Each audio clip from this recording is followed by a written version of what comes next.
Everywhere you look, there are tons of multi-level marketing opportunities out there. There's Amway, or its online subsidiary Quickstar. There's a scam that plagued college students with energy drinks called Vima. There's Plexus, LuLaRoe, and of course there's Tupperware. Stop the show right there. Tupperware was actually a really good product. I still use Tupperware. You know what we need though? We need one more business. Ladies and gentlemen, introducing My Sister Wife's Closet's opportunity. Your story is your best accessory. In order to support my position, I, of course, am going to bring the receipts. I'm going to show you my line of thinking and the pieces I put together to help me think about this in a different way, to where I've come to the conclusion that the sister wife business was essentially a network marketing scam. Or I'm sorry, scheme. A business, a network marketing business, multi-level marketing business, not at all a pyramid, because they have these awesome products, top line jewelry. Now, before I get started, I would ask that if you're enjoying the content, that you consider giving me the thumbs up. Also, if you're not subscribed to the channel, it's easy to do. All you got to do is hit that subscribe button. It helps the channel out. It helps me out. Hey, who doesn't want to help a brother out? So go ahead and give me that HBO special, which stands for Help a Brother Out Special, by clicking the subscribe button, ringing the bell for notification, and you'll be notified when not only when I upload new videos, but soon, hopefully very soon, when I start going live, you'll be notified and you can come in and join the conversation.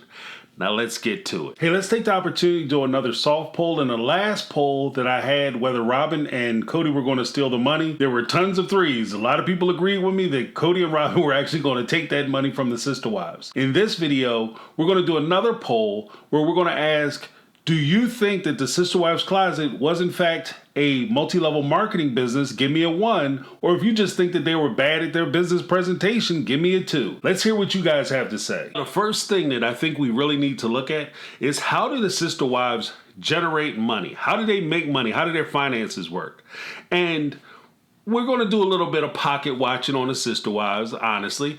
And from what I discovered, at least from how Christine has described it in season 6, the sister wives of the Brown family have 4 revenue streams, or at least they did by the time they got to Vegas and the sister wives business started.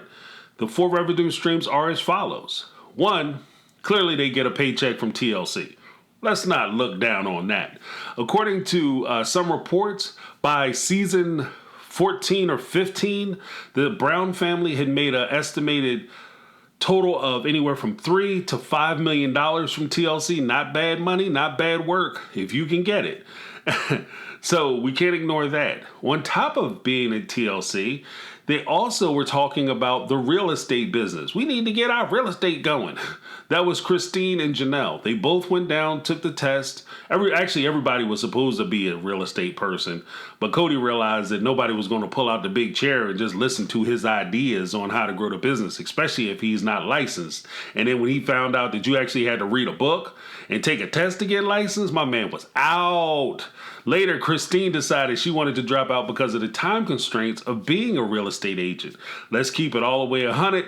If you're a real estate agent, you have a hard job. Now, it can be very lucrative. Being a real estate agent can be very lucrative. You can make a lot of money doing it, but you're going to earn every dollar of that money. Let's be honest. Your schedule is never set. You could be meeting a client at 8 in the morning, 6 o'clock in the morning, whatever, and you could have your last client at 9, 10 o'clock at night when you pull away from some dusty, dark, house in the boonies that you were showing off to a person that for some reason couldn't get off work early. Janelle was able to do it, so she got involved with it. That's 2 of their real estate or 2 of their financial streams. The third, of course, is Sister Wife's Closet. Now, Sister Wife's Closet was a scam, and it was basically a failing business, or as Janelle, Kody, Christine, and all the wives except for Mary and Robyn called it a hobby business. It wasn't really bringing in a whole lot of money ever. Aside from that business, you had what was pretty much the bread and butter of the Brown family, which was the multi-level marketing business that they were involved in. We first heard about the multi-level marketing business when they got out to Vegas, and Kody comes pulling in a brand new Marano convertible, champagne color, top down, wheels all spinning. Like my man was going wild. He was stunting on all them fools out there in Vegas with his new car. And he was able to get that car because of his participation in the multi-level marketing business. When Mary talked about building that house and putting that extra wet bar in because she had to have room because she liked to entertain. The people that she was entertaining were the people from the multi-level marketing business. That was part of what they do. And for those that aren't in the know, typically what happens is you'll have a group of people who will invite you to these meetings or these business opportunities, and you'll go to these opportunities and they'll talk to you about becoming a prospective IBO or independent business owner.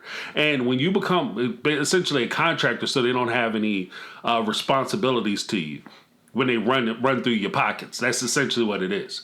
And while you're doing this, they'll tell you all the stories about how they're financially free and how much money they make and how they're living a big time and living a big life. Now imagine Kody and the Brown family story as they're doing the multi-level marketing business pitch. They get to say, yeah, we came out to Las Vegas from Utah with our bags, and the only thing we had was a couple suitcases, a trailer, and a bunch of cars on baloney skin tires, blowing flats everywhere. It was incredible. We got out here. We didn't have a pot to piss in and a window to throw it out of. We was living out of rentals like hobos. Then all of a sudden we got involved with this multi-level marketing business and things really turned around for us. And we were able to buy not one, but four little McMansions on a cul-de-sac in Las Vegas. Don't you want to join and be a part of our successful team? And that's essentially what it is. And because they're on a show and people see them every day and they get used to them and they start to trust them because they feel like they know them, then all of a sudden they get a little bump in their multi-level marketing business or their network marketing business. Not to mention, in some cases, there are incentives paid from these companies to people who they consider to be celebrities or well-known because they can bring in more folks. So they get a big bump. And I'm sure Kody took full advantage of that. Now, when we look at how does that play into Sister Wife's Closet, when we look at the opportunity, because that's what they like to say during these meetings too. It's a great opportunity I'm presenting. As we look at this opportunity as is being presented to these capital investment folks, let's listen to how Kody and the family know Stan and Amy. Stan and Amy are our friends. We met them through business. Through the business. Now, which business is that, do you think? Is it the real estate business? No, not the real estate business. Is it the Sister Wife's Closet business? Surely not, because they're there to talk about Sister Wife's Closet. So clearly they wouldn't be, if they were already on board and already involved with the business, they would know about it. So it's probably not that business. TLC, they don't look like producers, directors, or anybody associated with TLC or on their payroll. So the only business left is the multi-level marketing business. And this explains to me why Stan would take such a risk in bringing the Brown family in to even talk to them and not really understanding that their business is so light as far as the business plan, as far as preparation, sales, etc., that there's no way in the world that they would do a traditional business meeting with them. Unless, of course, they were pitching a multi-level marketing business. Why do I say that? If you listen to the Sister Wives business plan throughout their presentation, when they came in and they started talking to them the first time and the second time, the Brown family kept insisting that they were having a marketing problem. All we have to do is get some money and it'll help with the marketing. If we can market this stuff, we'll be able to sell more products. And it's the market that will dictate that. But you are on TV. You're on TLC every week. You had 15 million people hit your website on a per month. You don't have a marketing problem. Marketing is so people, your customers know that your products are available, your service or your products are available. The customers knew that your service or products were available. They just didn't like them and they didn't want to buy them. So it's not that they didn't know, and you have to figure out how to reach your audience. They already know. So if you're not spending money on ad buys as far as radio, TV, social media, whatever, how would they do the marketing? The marketing would have been from network marketing. That's what they were talking about. I'm sure of it. And let's listen to Janelle as she describes it. We have honestly not had the funding to drive a marketing plan like What? we've wanted to. And we do have a great marketing plan. It's lined out in here with all the costs associated, and that's factored into the financial information. Oh, Janelle. Janelle, what are you doing? Oh, I feel bad that she's involved with this foolishness. I do. And to the defense of some of the people, especially some of the celebrities who are involved, like I said, they typically in a lot of these companies, they have a special cutout for people who are famous, and they don't really, not necessarily famous, but the celebrity guests or the people who are well-spoken, the people that they bring in to inspire other people to try to keep the con going and keep the rails greased. They bring these folks in and they don't necessarily understand or know how difficult the business is when you don't have somebody handing you a huge downline. For you to be able to talk to your friends and family and get them to come to this business meeting for this opportunity can be very difficult. And in many cases, many of the people that they bring into the company will go through their friends and family. And after about a meeting or 2 meetings and they keep calling and pestering them, they no longer have friends or family who will pick up the phone when they call. Christmas is canceled for a lot of the folks who come into these businesses because they just become that annoying person who always wants to sit around and talk about this business opportunity that apparently is not paying them.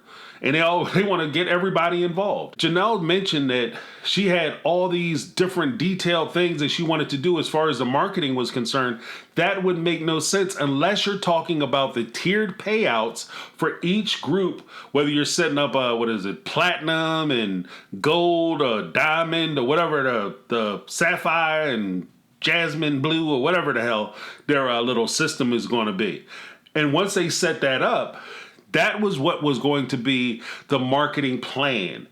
Because when you look at a network marketing business, the number one customer is the IBO, the independent business owner, the person who's supposed to be selling the jewelry. In order for you to make money or stay relevant as an independent business owner, you have to buy a certain amount of product from the company. And we can hear that as they start to talk about profits. Now let's hear how Christine will describe the potential customers and the power of the people who are going to be buying this jewelry or looking at this jewelry. The products that we carry in my sister wife's closet are actually perfect for our demographic, which is women between the ages of 18 and 50 who are now in the workforce. They're working full-time, they're working part-time, and they are the bulk of America's spending dollars. 70% of sales are from women. When they purchase jewelry, ironically enough, they purchase jewelry for themselves. When they purchase jewelry for themselves. Now, wouldn't it be great if they had an opportunity to not only purchase jewelry, but own their own jewelry business? Welcome to Sister Wife's Closet. That's the whole pitch. When they start talking about the people who is a big voting block or a big consumer block of people who can buy into the product, that's what they're talking about in these multi-level marketing businesses. Let's listen to Robyn as she describes the customers and the potential people. Now, so you already have Christine describing this group of people who have all this disposable income, and then you're going to have Robyn talk about who these people are. This is the priming of the IBO, or the independent business owner. When I think of our customer, sorry. Getting choked up. When I think of our customer, all that money, I see a very hard-working woman. She goes to work every day. She comes home and works hard every day. See, she goes to work every day. She comes home every day. She's a hardworking woman.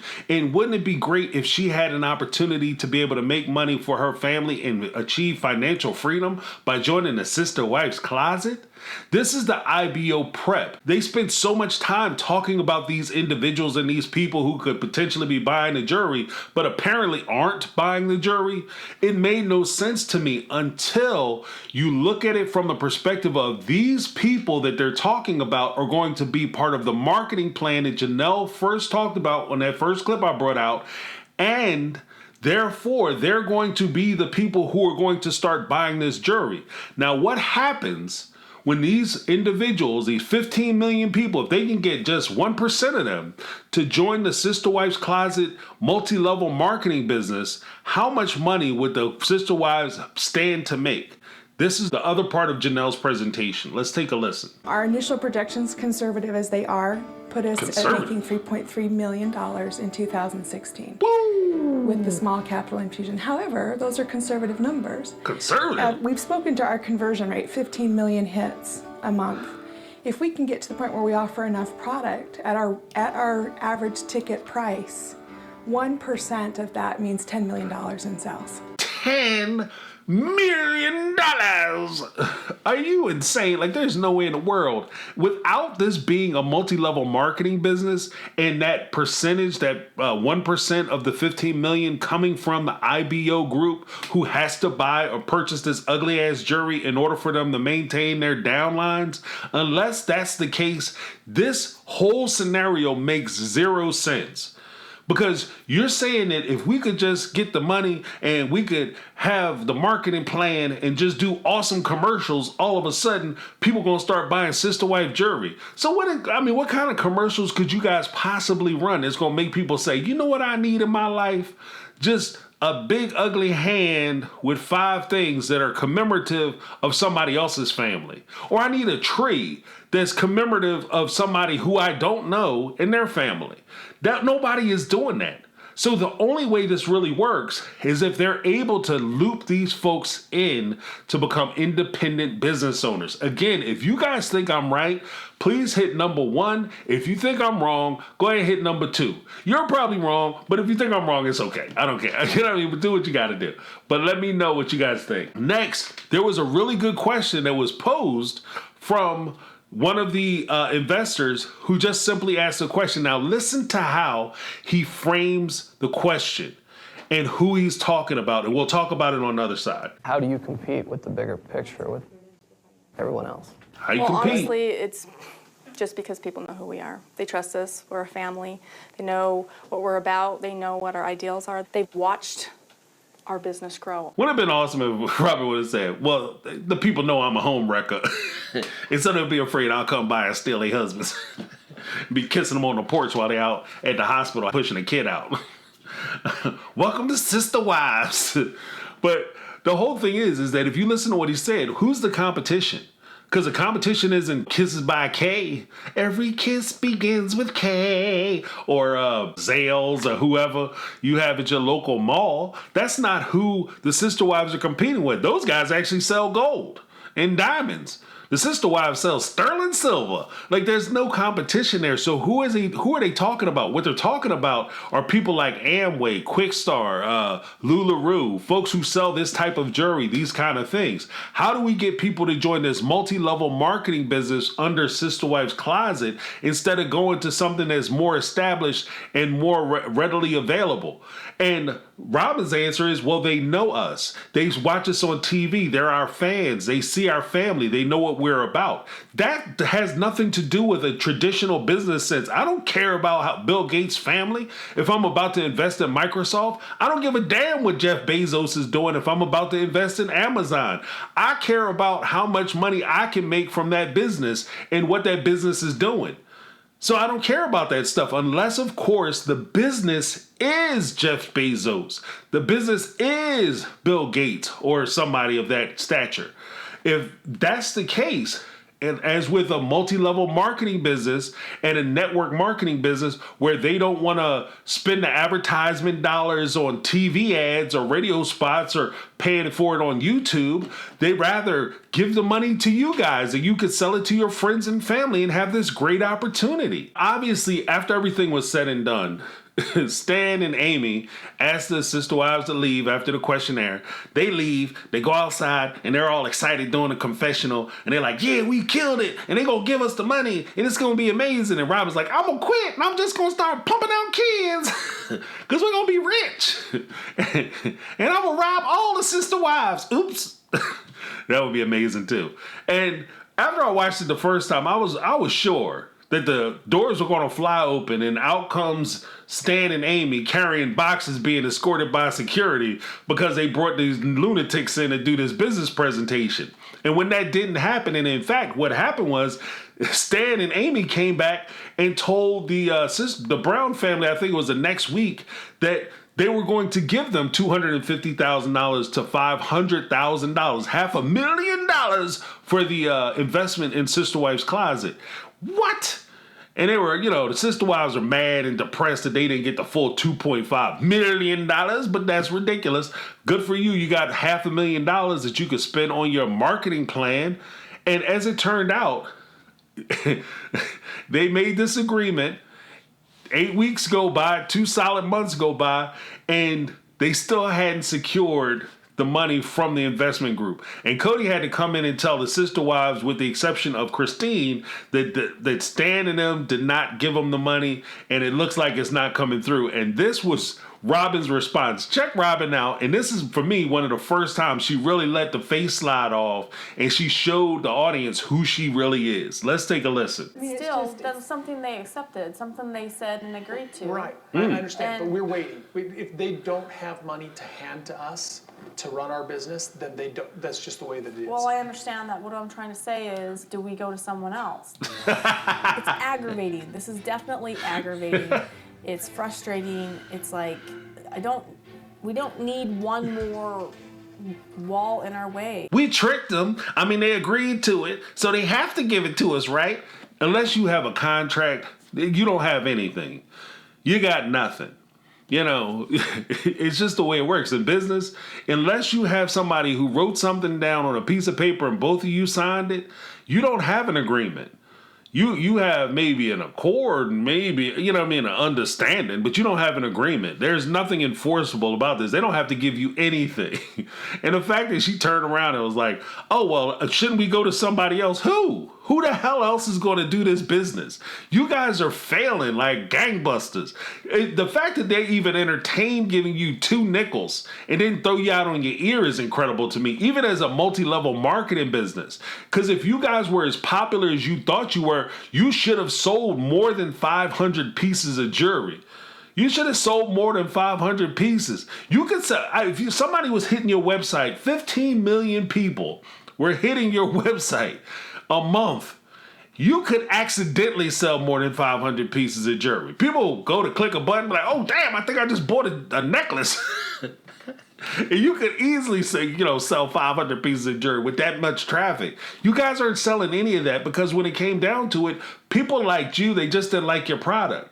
And that would have been a thing. So the whole reaction of Robyn, especially when she turns around and talks about how frustrated she is because they had already spent the money. They were probably putting down deposits on cars and picking out, do I want leather, Corinthian leather, or do I want the sable, you know what I mean? The colors and all that crap. Like, it probably had all kinds of stuff going on, but they realized that they weren't getting that money, and now they upset and they mad. And I'm so frustrated that I didn't get finances for a business that I was planning on leaving anyway as soon as the money came in. Come on, y'all. Give me a 1. Again, give me a 1 if you think I'm right, a 2 if you think I'm wrong. And here is the piece de resistance from Kody when he starts talking about whether if the money doesn't come through, what are his plans for the sister wife's closet? Let's take a listen. Mr. CEO, nobody ever listens to me. I'm the boss, though. Let's take a listen to what he has to say. Personally, knowing the investment money hasn't come through, we don't know when or if it ever will. Right. Gonna do, Kody. Places me in a spot where I'm just reevaluating how we manage this without it. It puts me in a spot where I don't want to do it no more. I'm going to take my ball and go home. That's basically what Kody said. I don't want to play no more. I don't want to be CEO of this failed company. I don't want my name on it. I don't want to be associated with it. He didn't want to be associated with it before. The only time Kody started getting excited about it when he found out that they might actually get $2.5 million in investment that he could go and squander on some dumb shit. And he thought that he was going to be able to be in charge of a multi-level marketing company that he started and that he gets to run, and all this extra money would start flowing in the door. Now, this guy with $10 million, all kinds of problems would have happened. Like I said before in my previous video, sometimes you get blessed because things don't work out the way you planned. Because if they do work out the way you planned, it'll just lead to ruination for you and your family. That family would have broke up like cheap China the first time, the cheap China under pressure. The first time they hit a little rough spot because Kody wouldn't be able to take it. He was already kind of walking around with a big head because he had the big houses. His head would have been enormous with that much money sitting in the bank. Let me know what you guys think. Again, if you think that I might be onto something with this being a multi-level marketing fledgling business, hit that 1. If you think I'm wrong and you think they're just bad at business presentations, which is completely possible, hit that number 2. This is my take. I'm James. This has been my take on reality, And I'm out.